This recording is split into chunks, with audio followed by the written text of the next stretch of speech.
Hello and welcome to Critical Thinking. This is Philosophy 200 at Palomar College. I'm Dr. Lee Kirkove. I'll be your instructor for the class. This is the introductory presentation where I'm going to walk with you through the syllabus and look at the course policies, and then conclude with a brief discussion of what critical thinking is. So by the end of this presentation, you should have a pretty good sense of what we're going to be learning in the class and the specific steps we're going to take to learn it.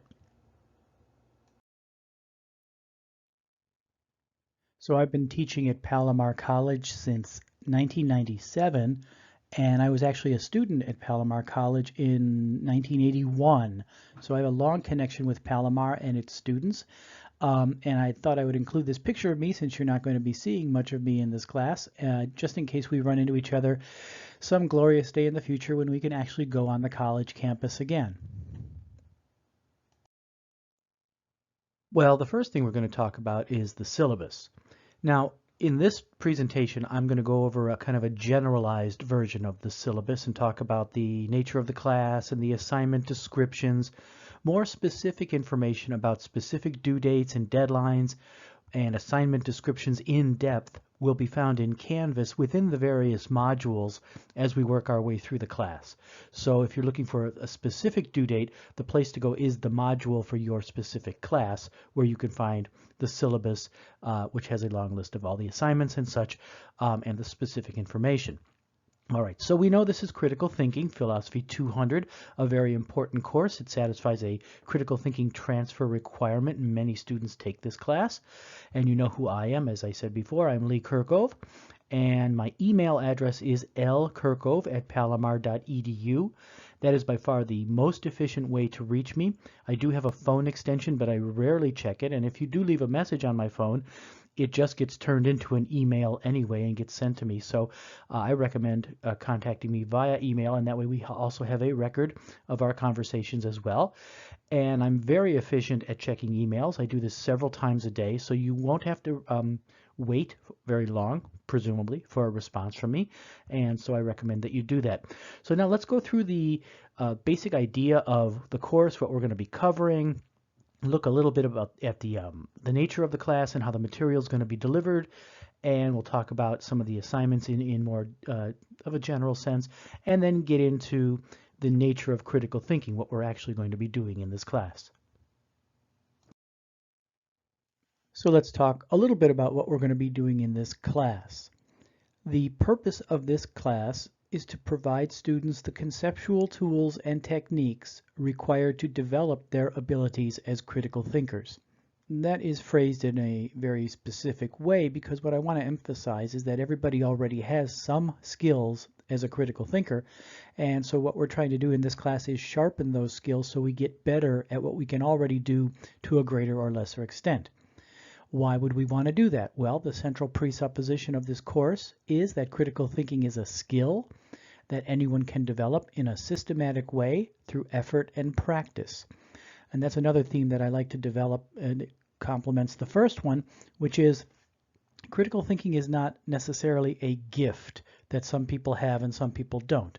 It's a skill. It's a skill of thinking. And like any skill, a skill of thinking is developed by thinking effectively, by correcting your shortcomings, and by trying to improve.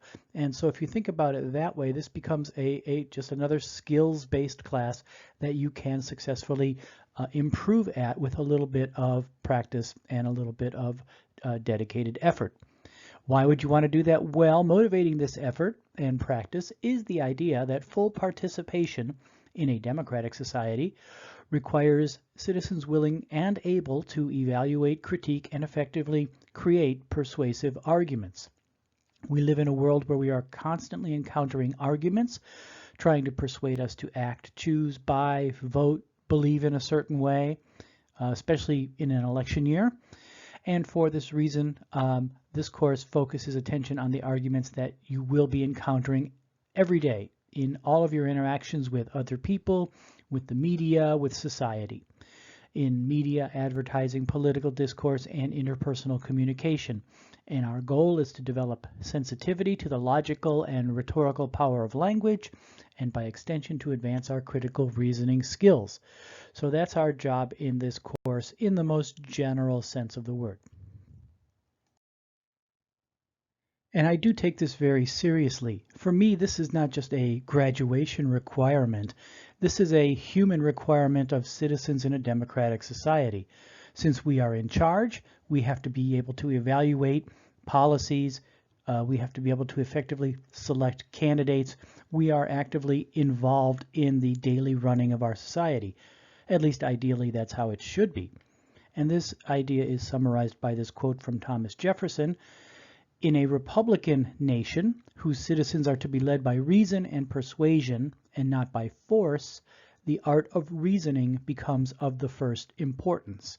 And I agree with this. Now, when he says a republican nation, he doesn't mean Republican like capital R, Republican Party. He means in a democracy, right? In a democracy, we're not led by being hit with sticks in the streets, ideally, but rather we are to be led by reason and persuasion. And the better we are at that, the more competent we will be able to run our society, this society that we are in charge of. So very briefly, I want to go over the difference between a synchronous and an asynchronous online course. I'm sure by now you're probably familiar with these terms, but if you're new to taking online classes, this might be an important distinction for you to know. Some online courses are synchronous, right? When you are in sync, that means things are happening at the same time.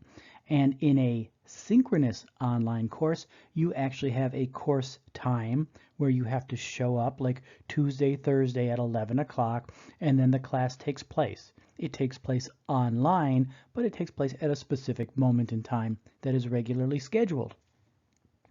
We are not a synchronous course. Our class is asynchronous. And this means that I post the course materials within modules in Canvas with due dates and with a certain schedule that we follow. But you're on your own with respect to when you choose to engage with that material. So every module will present you with a set of tasks.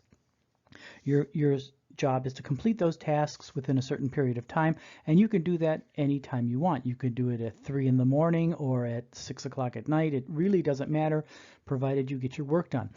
And so you can log in anytime it suits your schedule. And I think that's probably the best way to go if you're taking an online class, because many people work or they have family commitments, and it's really tough for people to be at a certain place at a certain time in front of a computer in an asynchronous class, I think. So we will be asynchronous. You can log in whenever you like, and you'll find everything you need for the class, your textbook readings, lectures, exercises, tests, quizzes, etc. in Canvas. There's no separate textbook to buy, and I'll talk about that in just a little bit. So here are the student learning objectives of the class. These are the things that I hope you are able to do better by the time you successfully complete this class. I'm not going to read this all to you, but basically what you have here are certain skills. You should be able to effectively apply principles of reasoning, understand, be able to recognize logical fallacies, avoid committing logical fallacies, and have an awareness of bias. These are all themes that we're going to be covering in this class, and as I said, I'm sure you are already skilled at many of these elements of critical thinking, and by the time you successfully complete this class in 8 weeks, hopefully you're much better at these skills.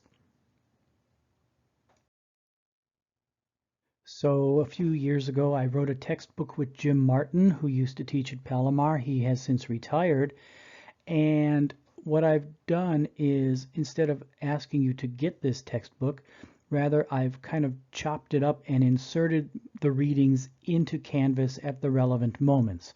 So we do have a textbook. The text is available in Canvas, and there's no separate textbook that you need to buy. So this, I think, is most effective for an online class, to have all of our materials collected together. And it's nice not to have to buy a book also, I think. So now let's get on to the very important question of earning a grade in this class. What are the course requirements you need to complete? Well, we have two exams, a midterm and a final. The midterm will focus on material from the first portion of the semester. It'll happen in week 4. The final will happen in week 8, the last week of the class, and it will focus on material from the second portion of the semester. Each week, or each module, which corresponds to each week of the class, we will have a participation forum where you and I and you and the other students will interact with each other on various topics that I will present. There are 2 papers due in this class.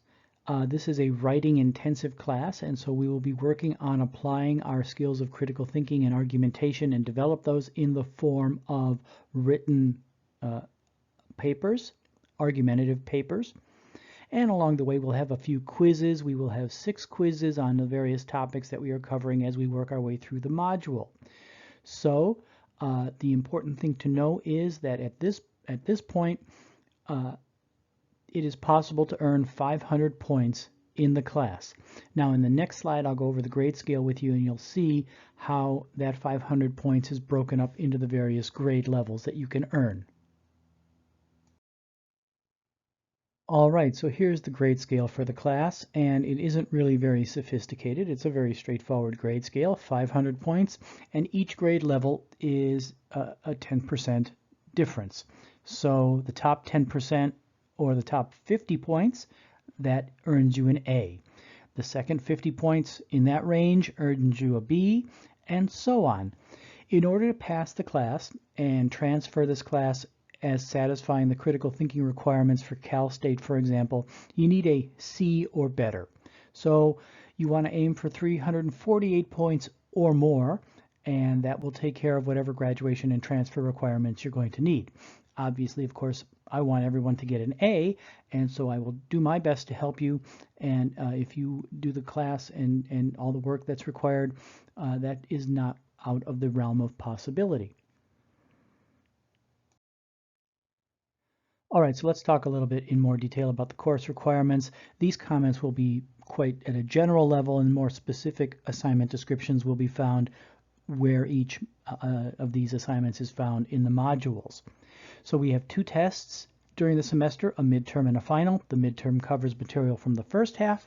The final covers and focuses on material from the second half. In the first half of the class, we master basic concepts of critical thinking. What is an argument? What is induction? What is deduction? How do we evaluate inductive and deductive arguments? How do we evaluate extensive arguments or arguments of greater length? And that's the first portion of the semester.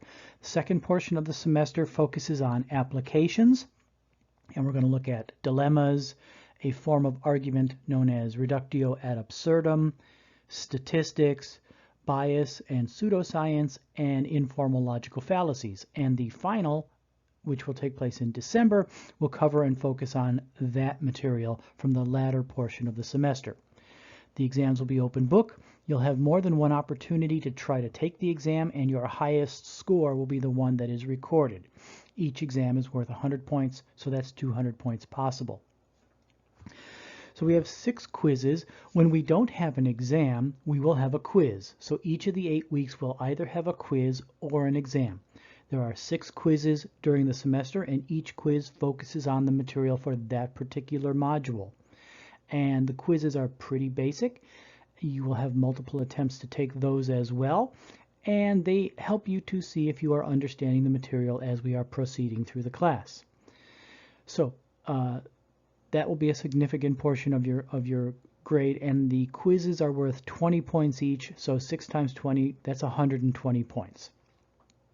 We will also have 2 short papers, 6 to 8 pages in length. This is, as I said, a writing intensive class, and in these papers you will defend a thesis claim or critique an argument or do a logical analysis of an argument. And I will look at your papers not only for their application of critical thinking techniques, which is of course paramount, but also for your effectiveness at written communication and your grammatical competence.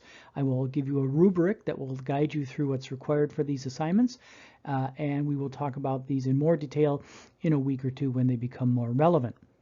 And finally, of course, active participation. Each week we will have a module participation forum where I will post a topic for us to discuss. And participation is a significant portion of your grade. It's 10 points per module, so it's 80 points potentially for participation. And if you add that to the 50 points for each paper and the 320 points for tests and quizzes, everything adds up to 500 points, and that's how we determine the course requirements and the grade scale. So before we get to the course schedule, let's talk a little bit about what counts as participation. Since as I just mentioned, participation in the discussion boards is a significant factor in your course grade. It's 80 points. This is an important aspect to discuss. During each course module, there will be a forum, a discussion forum, where I will post a topic for us to consider. Your requirement is to make one post in reply to the posted material and reply to another student's post as well. So you're making 2 different posts each week. And the key to guiding your posting in these forums is that I want you to strive to make a substantive or a significant post, something that demonstrates that you've reflected on the ideas and that you have something worthy to say. So even though I don't give a set length, you're going to strive for something like between 100 and 200 words, something where you've developed your ideas to a certain significant length. And if you do that, then twice a week, that will suffice to satisfy the critical thinking requirement for participation.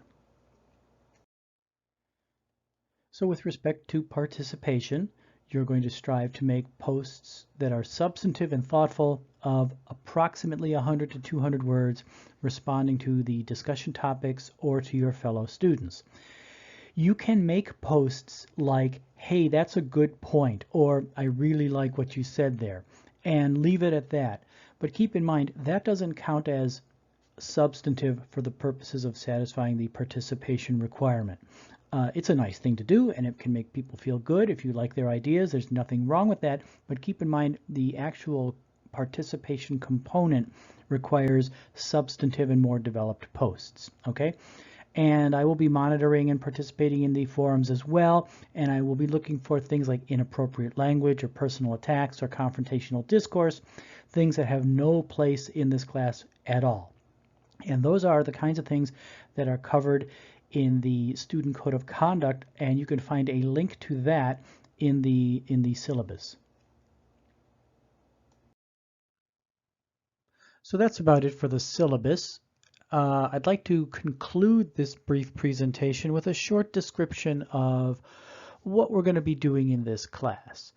It's a critical thinking class. Some of you may have studied critical thinking before, but probably the vast majority of you have not. And this is also a philosophy class, and I know that hardly anybody prior to college has taken a philosophy class.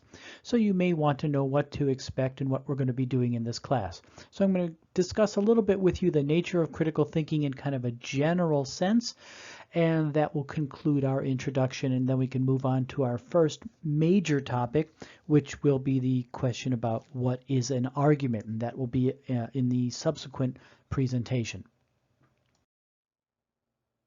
To begin with, let's look at the name of this class. It's called critical thinking. Now, in everyday language, the term critical has negative connotations. When someone is critical of us, that typically means they're pointing out our flaws or our shortcomings or some way in which we have fallen short. So critical means pointing out flaws in that sense. This is how the word is typically used when we say that, for example, my friends are being critical of me.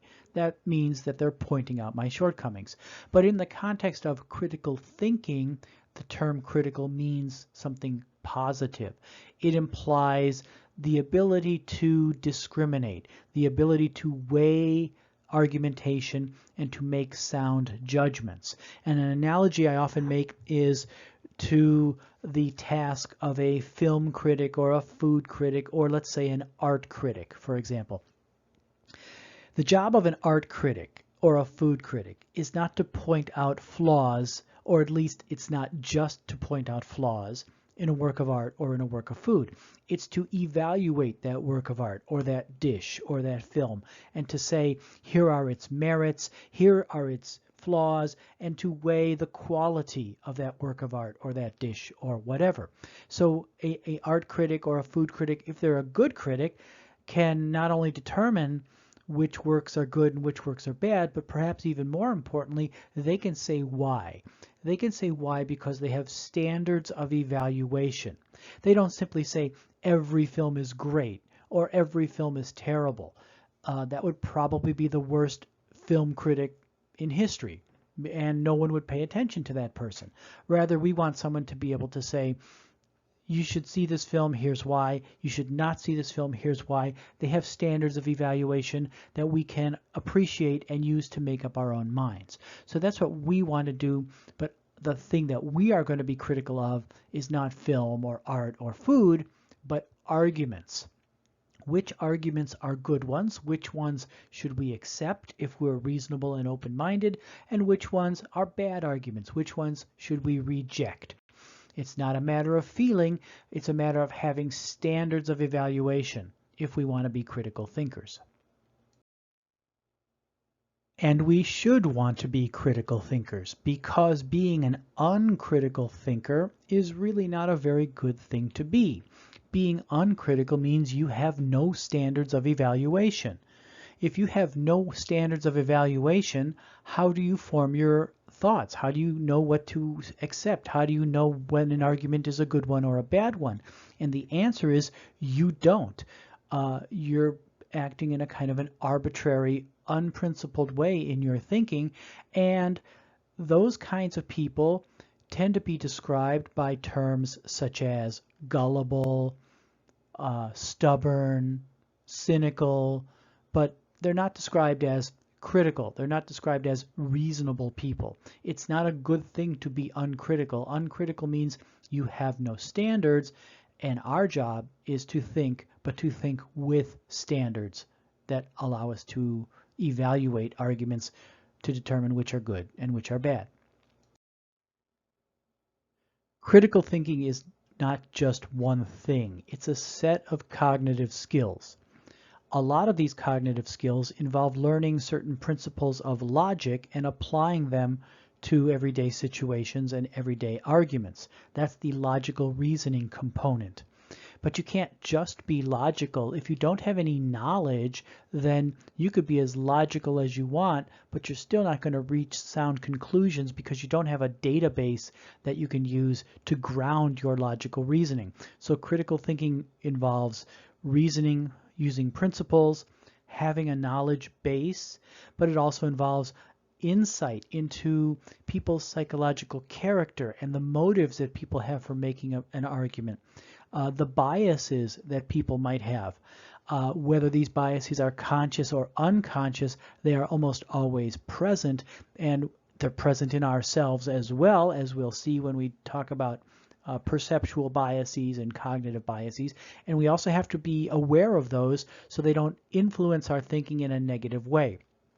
So being able to apply all of these skills effectively is the task of becoming a critical thinker. And it's a multifaceted set of tasks that we need to acquire.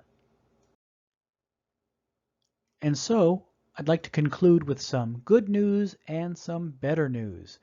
The good news is that you already have skills of critical thinking. That's how you got into Cal State San Marcos, and that's what you've acquired through your first 12 or so years of learning.